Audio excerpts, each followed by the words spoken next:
It's good to have you, Dave. Welcome to Morning Live. Good morning. Thank you very much for coming in this morning. Now, you've been, as I say, the Director General of the Foundation since 1999. Before this, you worked in his office as his spokesperson. So, I mean, you must know Mr. de Klerk better than most people. And you're probably the right person to ask. What prompted him to make this decision? Well, it was a whole lot of different matters. I think the first one was the clear understanding that apartheid, the government's policies had failed. For some years, government had been looking around for alternatives. It had accepted the idea that we needed a common society. It had fought a couple of elections on that. But de Klerk became president in September 1989, and at that time, all of the forces came together that made it possible for him to make his speech on the 2nd of February. The fall of the Berlin Wall, the fact that by that time, all South Africans had agreed, really, the ANC, the other political parties, the government, that there could not be an armed solution. There would have to be a negotiated solution. So all of these factors came together at the right time, and that's why he stood up in Parliament on the 2nd of February and made the announcements that he made. Yeah, I mean, it's been 24 years since that historic day in Parliament. How was the build-up to the moment? I mean, the atmosphere behind the scenes must have been quite tense. Yeah, we had more international media in South Africa at that time than at any time in our history, I think, up until Madiba's funeral.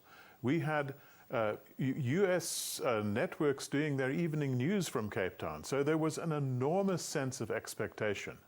And all of the eyes were, of course, focused on the possibility of Nelson Mandela being released. Yeah.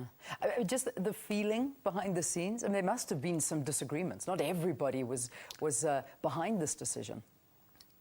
Well, the FW de Klerk had taken his top leadership away for a Bosperat in December, and he'd cleared out most of the key elements with them.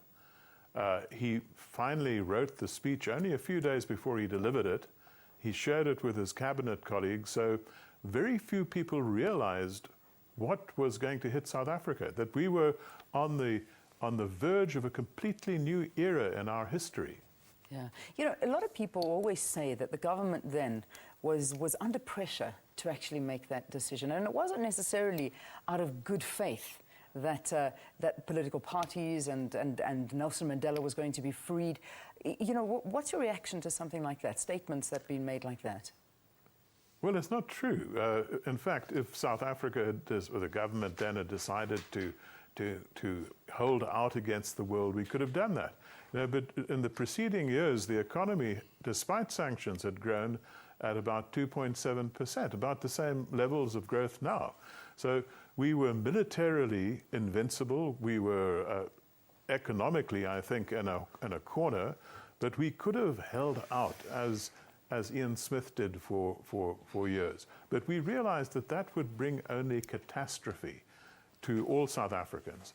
And I think that FW de Klerk realized that there would never again be such a good opportunity for negotiations as there was at the beginning of 1990. Yeah, well, I mean, that 2nd of February holding great significance, as we've said, the announcement made. Now, the Foundation holds annual conferences on this date. What do you focus on? I mean, what are you looking at this year? Well, this year we're looking at South Africa at 20, the need for real transformation. Because we feel that although we've come a long way, there's still an awful lot that needs to be done before we can realize the vision that we all agreed on in our Constitution when we adopted the new Constitution in 1996. So our conference today will be focusing on that. What does the Constitution say about transformation? How far have we come? And then focusing on those areas where we really need to change. The need for real transformation in education. The need for real transformation in the labor market to address unemployment. And then how are we going to get our economy going at a growth rate that will be sufficient to ensure that all South Africans benefit from our economy, and not just the top 20 or 30%, as is presently the case. All right. Dave, thank you for talking to us. Good luck for the conference. And yeah, it's been interesting getting those memories back. 24 years, 1990, the 2nd of February, the announcement made. Dave Steward, the Executive Director of the FW de Klerk Foundation in our Cape Town studios. Thanks so much. Thank you, Sam.